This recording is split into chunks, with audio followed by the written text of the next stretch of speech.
I want to thank Mr. Paul of Texas. You yield the gentleman 5 minutes. The gentleman is recognized for 5 minutes.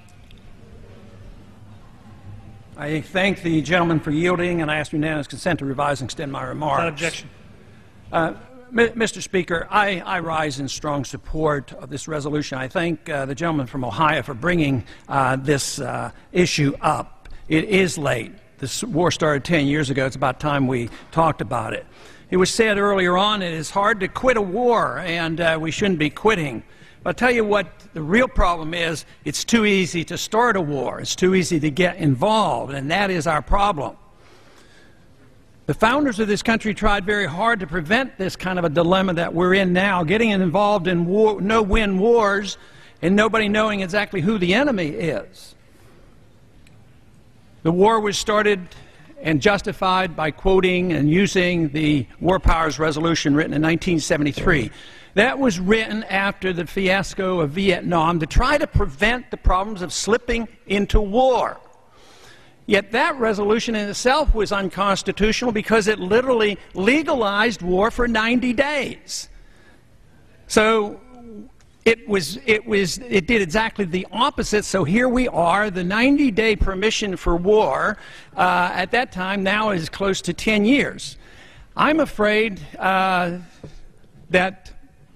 this is a little bit too little, hopefully not too late for us to do something about this. Are we going to do it for 10 more years? How long are we going to stay? And the enemy is said to be the Taliban. Well, the Taliban, they certainly don't like us, and we don't like them. And the more we kill, the more Taliban we get.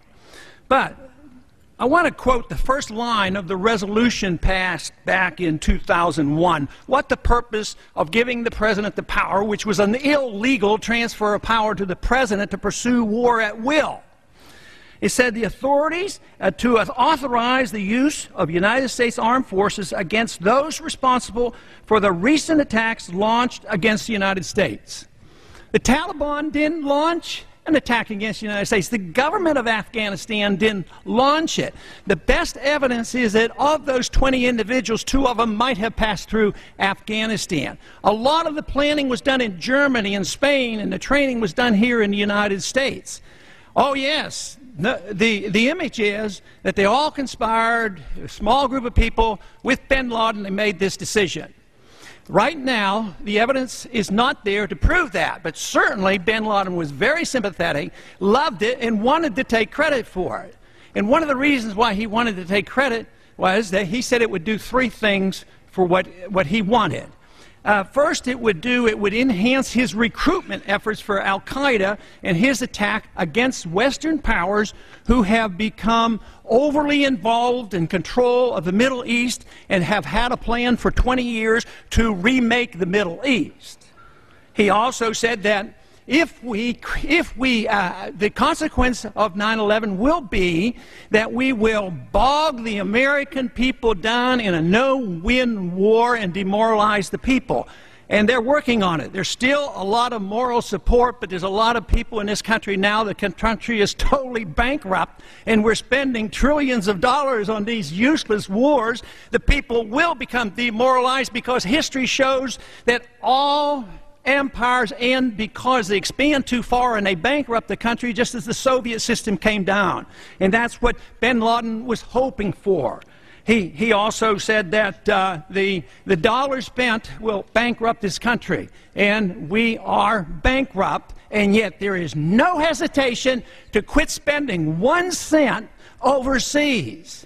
We built embassies in Baghdad, we built embassy in Kabul, billion-dollar embassies, fortresses, and it's all necessary. Nobody is really concerned. If people were concerned about the disastrous effect of debt on this country, we would change our foreign policy and we would be safer for it. We are not safer because of this foreign policy. It's a policy of intervention that has been going on for a long time, and it will eventually end. This war is an illegal war. This war is an immoral war. This war is an unconstitutional war. And the least you could say, it's illegitimate. There's no real purpose in this. The Taliban did not attack us on 9/11. Do you know, after we went into Afghanistan, immediately the concerns were shifted to remaking the Middle East. We went into Iraq, used this as a justification. It was nothing more than an excuse. Most Americans, the majority of Americans, still believe that Saddam Hussein had something to do with 9/11. And I imagine most Americans believe the Taliban had something to do with 9/11, and it's not true. We need to change our foreign policy and come back to our senses and defend this country and not pretend to be the policeman of the world. Gentleman's time has expired. Who seeks time? Could I ask the Madam Speaker, how much time is remaining on each side? Certainly. Just a moment. The gentleman from Ohio has 68½ minutes. The gentleman from California, Mr. Berman, has 36 minutes.